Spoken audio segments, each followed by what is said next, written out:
90s, don't test me. I'll put you in the death squeeze, just like an orange in the summer. Why wasn't he arrested or handled then? I replied. When he first went rogue, most of us was cheering him on, even offered her services when needed. He was getting all the people the agency didn't want to touch, out of fear I guess. It wasn't until Steve's girlfriend was killed in a single car accident and left to die by herself. There was never any justice. The driver of the car walked away. No charges. All because her mother is Judge Brown, Rhonda explained. Are you serious? I gasped. As serious as a heart attack. After that, he would stalk, hurt, torture, and murder anyone he came across when he was feeling an itch. The agency turned a blind eye on what he was doing, until it hit a lot closer to home. Rhonda said, sitting on the other side of the sofa, how close is close? At this time, since we briefed John on MIA Towing International Midwest, and the connection between them and the judge, how safe is he to be around? I wouldn't want to be alone with him. And how close? Let's put it like this. He found out who the district attorney was, and kidnapped him. Took him to that abandoned school near the bridge on 84th Street in Philly. Had him in there for a full week. From waterboarding, body stretching by force, and slicing small cut and literally rubbing salt in his wounds. There was a lot more done, but too much to go into detail. It'll take me the rest of the night if I named everything he did to him. Just know, we collected 597 pieces of flesh, bone, muscle, limb, digits and other evidence. He became a liability and the best person to get close to him is you, Rhonda said. How do they expect me to be around someone I have to kill? I asked. Well, technically, you don't have to be around him. You just have to kill him. I hate to say it this way, but you'll be a hero for that mark alone. It means you saved over 29 people from being tortured and murdered, Rhonda explained. Ultimately, she's right. One more question, I stated. Shoot. Can we follow him for a day or two? I mean, I know I can, but he knows what my vehicle looks like. Wait a minute, you don't have an undercover vehicle. Rhonda, I haven't worked in the field for a little over 7 years. I have a freaking minivan. Silence filled the room, then an outburst of laughter echoed off the walls. Once we finished laughing to the point of tears, I felt relieved, like a weight was lifted off my shoulders. In the last 48 hours, everything has been so serious, life-threatening, stressful, and depressing. This is the first time I laughed in 2 days, and it felt great. Now I can either follow Steve on his next venture out and just observe, or make my mark to get it out of the way. Rhonda said her goodbyes and retreated to her in Eric's apartment.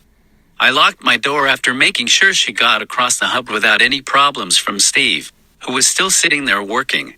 Good night, Steve, I yelled over. Night, Billy, sweet dreams, Steve said, never looking up.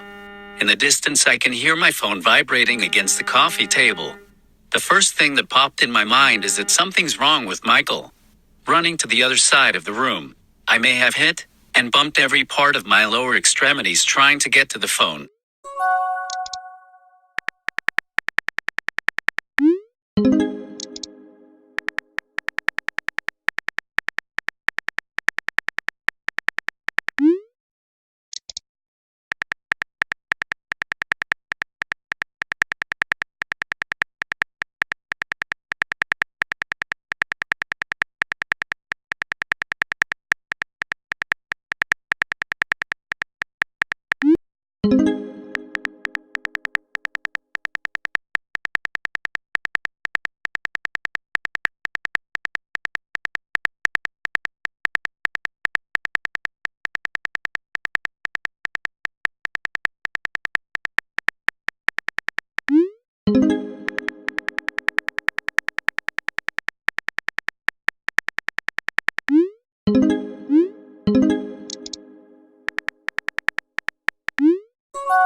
Telling Jean no is like saying no to your grandma when she offers that nasty butterscotch candy. They just don't understand the word no. Now I have to figure out how to lose this man, so I can get some things done. I lay across the bed and moments later drift off to sleep, being woken up out of my sleep by a knock at the door. Rolling out of bed, I grabbed my robe and set myself in motion to walk across the living room to get to the front door. Good morning, Billy. Rhonda told me about your conversation last night, and I agree with you.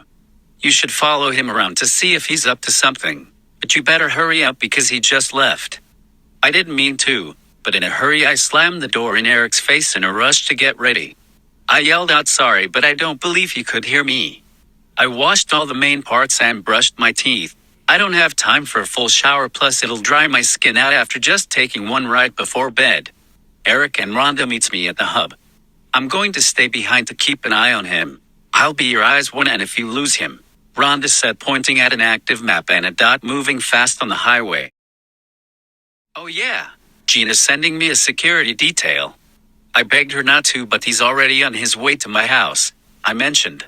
This could turn out to be a good thing. Steve doesn't know him, so if he sees him he's not going to think twice, Eric replied. Standing side by side with Eric in the elevator, I can smell his cologne filling my senses. When the gate was lifted, there are 6 vehicles. My SUV, 2 rentals, and the rest I have no clue where they came from or when they got here. All I know is that they weren't here when I came in yesterday. When did these cars get here? The agency sent a few last night to your home. We went to pick them up. We noticed that Steve's vehicle wasn't here. He must have left the warehouse when we all fell asleep.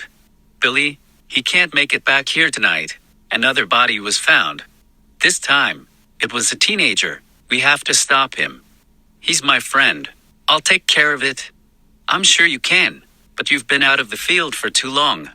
You need time to brush up on your technique. I appreciate the help. Eric chose the all-black Camaro, and when he turned that thing on, oh baby, baby, baby.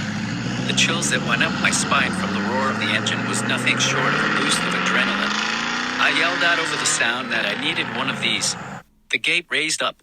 Eric punches the gas pedal, and the power under this hood has my blood rushing in excitement. Eric passes me an earpiece and tells me to put it in. Testing, testing, Rhonda echoed in my ear. I hear you, Eric mentioned. I hear you, I replied. Okay guys, he's still rolling. He's on I-495 south in Delaware, Rhonda informed us. Got it. We're heading in that direction now, Eric confirming. 10-4, Rhonda faded out. 20 minutes into our chase to catch up with Steve, we finally see him getting off the exit for Route 13. Oh my gosh, he's going to his storage unit Jean was telling me about. I shared the information with Eric, then we devised a plan. We'll follow him to his unit. Once he leaves, Eric is going to follow, while I stay behind to do some more digging. We pulled into the storage lot and parked right in front of a unit that didn't have a lock on it and waited. We sat and discussed Mustafa while we waited, and Eric provided some great insight on the matter. Eric pointed towards Steve's unit as he was departing. I waited for him to drive off before I got out of the car and let Eric be on his way. The only thing I had on me is my tactical knife, PT-111, earpiece to stay connected to Rhonda, my cell, and lockpicking kit.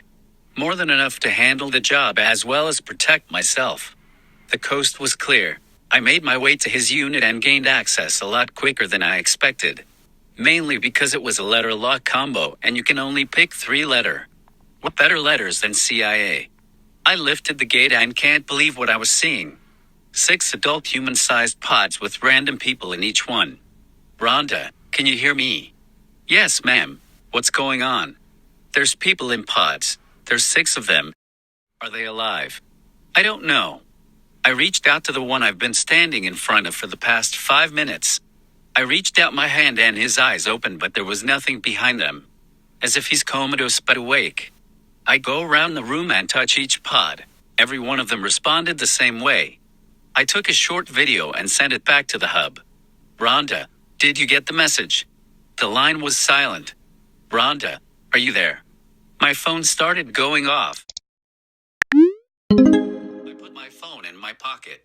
pulled my knife and went towards the unit gate that was partially open. I took a few steps back and saw a set of boots. By the size and style, it's safe to say they don't belong to Eric. They're entirely too small and not tactical. A few seconds later, hands reach under the gate and pulls it up slowly.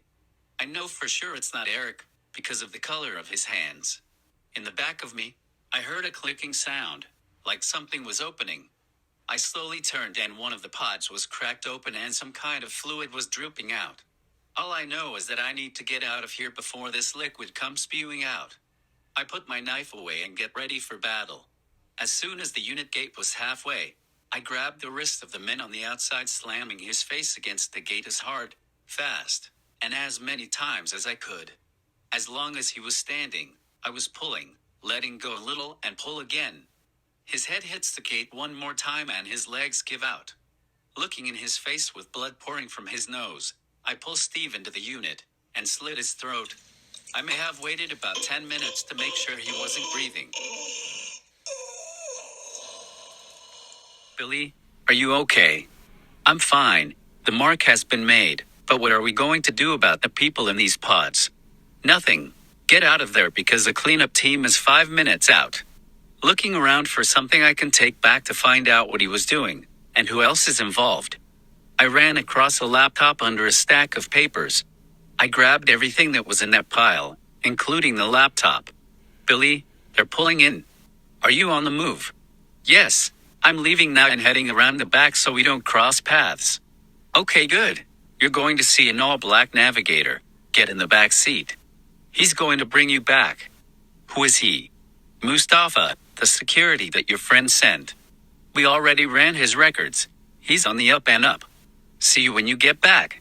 10-4.